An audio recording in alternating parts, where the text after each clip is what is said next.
in from Atlanta, Georgia yesterday.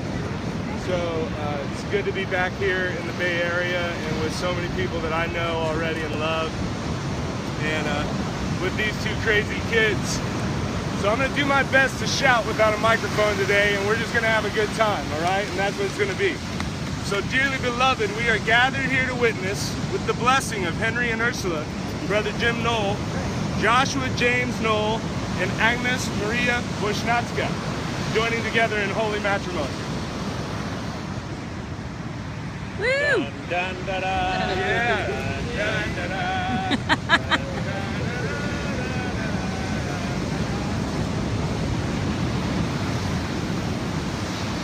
These are two very good friends of mine.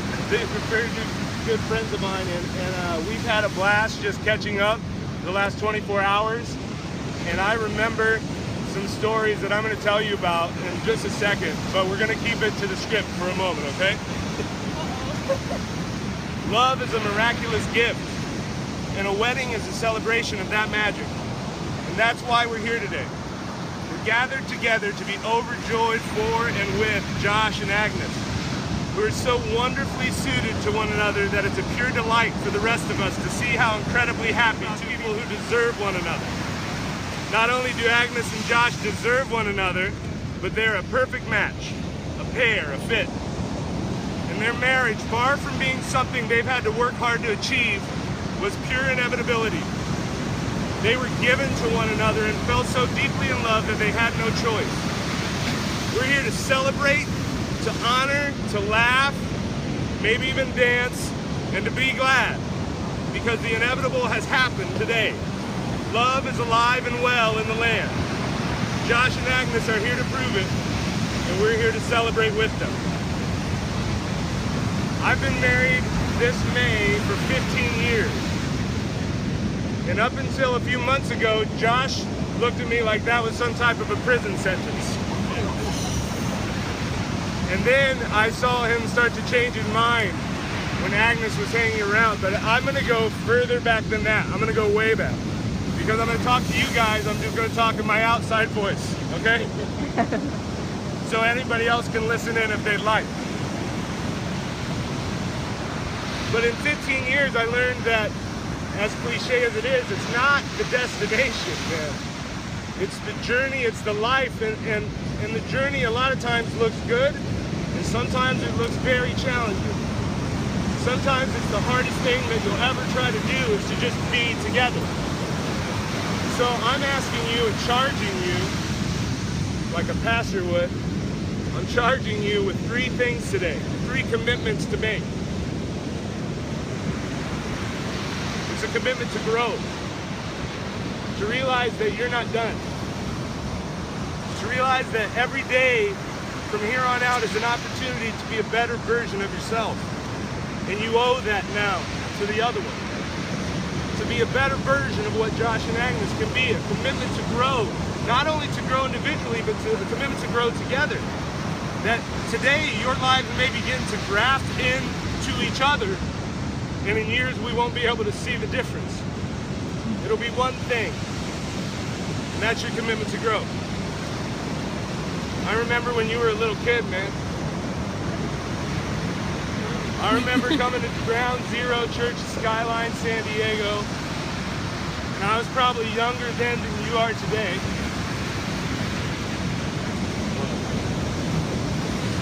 And I remember you parking your car in the wrong spot. Over and over and over again, you park the car in the wrong spot and you take up all the front visitor spots. Even though you were a senior in high school and a leader in the group, which we knew were the leaders parked in the back. And your obstinance took yourself to the point where one day before church, I had your head smashed against the hood of your car in a true pastoral moment. Trying to help you grow.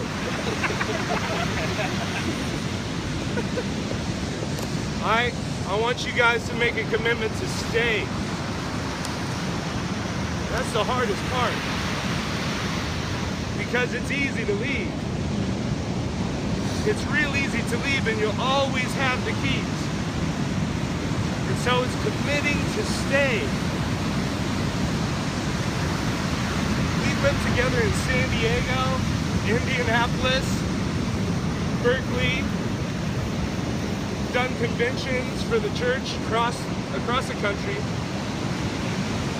And I always knew that I could count on you to be there and to stay. And that's the commitment that you make to each other today. That's the commitment that you make to her. Is that no matter what, you're going to stay. And a commitment to love. I remember the first day Agnes walked into Cafe yesterday. I remember the subsequent conversations in the back about that hot Norwegian with the tattoos.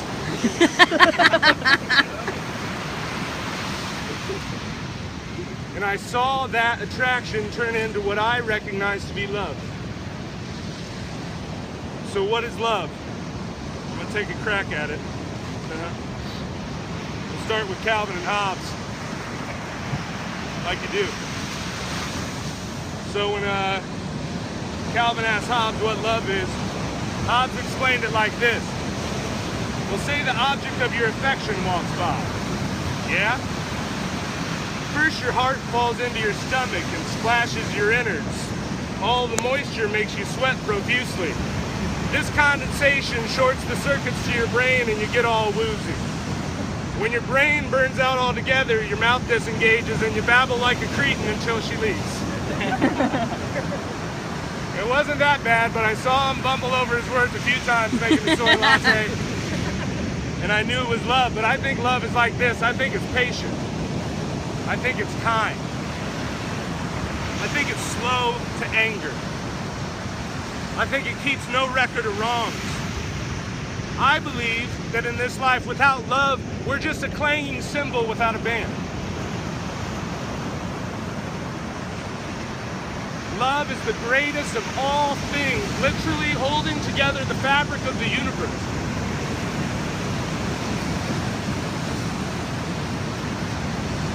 Bill Shakespeare took a shot at it. Shall I compare thee to a summer's day? Thou art more lovely and more temperate.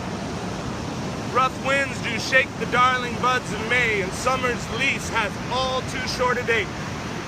Sometime too hot the eye of heaven shines, and often is his gold complexion dimmed. And every fair from fair sometime declines, by chance or nature's changing course untrimmed. But thy eternal summer shall not fade, nor lose possession of that fair thou hast. Nor shall death brag thou wanderest in his shade, which in eternal lines to time thou growst. So long as men can breathe and eyes can see, so long lives this, and this gives life to thee. Josh and Agnes have written some amazing vows. Made me tear up a little bit today. I'm not one for emotion, but this is a beautiful day, and I'm so glad and honored to be a part of it. And so I'm going to say their vows, and they're going to repeat them to each other after me. We're going to start with Josh, man. This is your promise. The foundation of everything we're doing here today is this. This is about the love you are promising to each other. Agnes, never in my wildest dreams could I have ever imagined.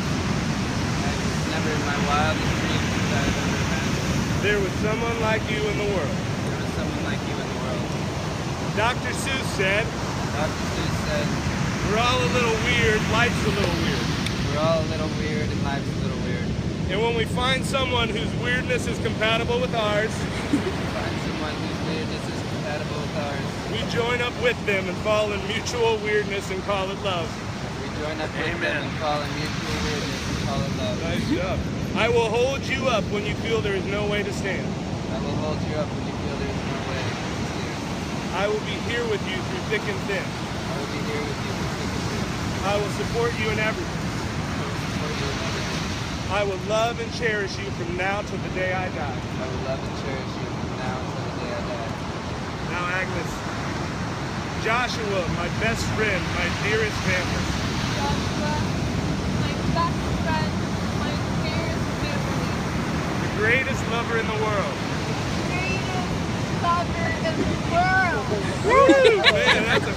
It is my honor to be your wife for all eternity.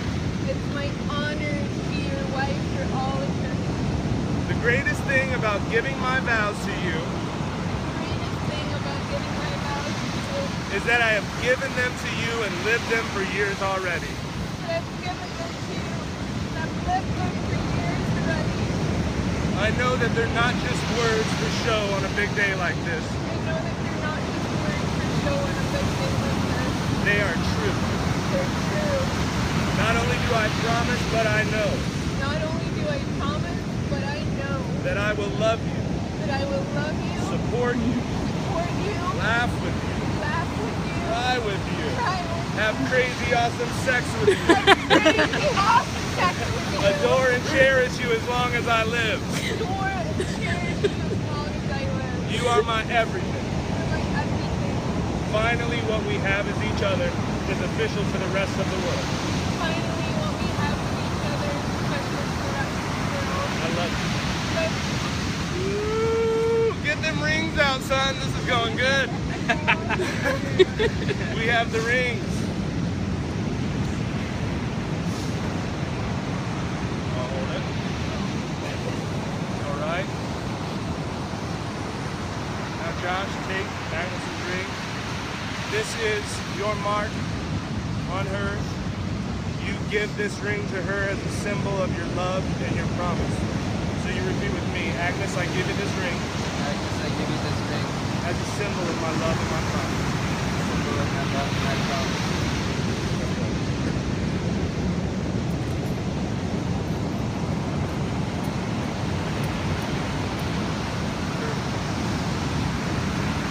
Josh, I give you this ring God, I give you this ring as a symbol of my love and my promise. as my love and my promise.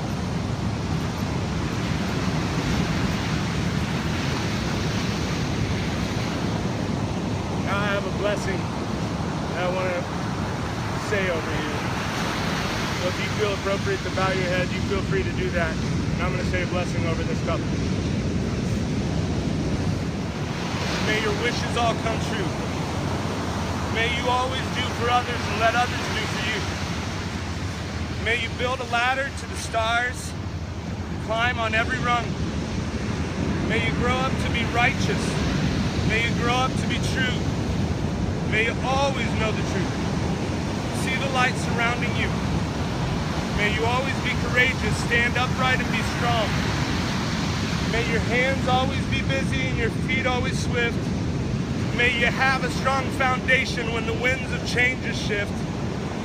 May your heart always be joyful, and may your song always be sung. May you stay forever young. Now by the power vested in me, somehow by the clerical oversight of the Wesleyan Church in the state of California, I now pronounce you as my great joy, Mr. and Miss Joshua and Agnes Wojniak-Knoll.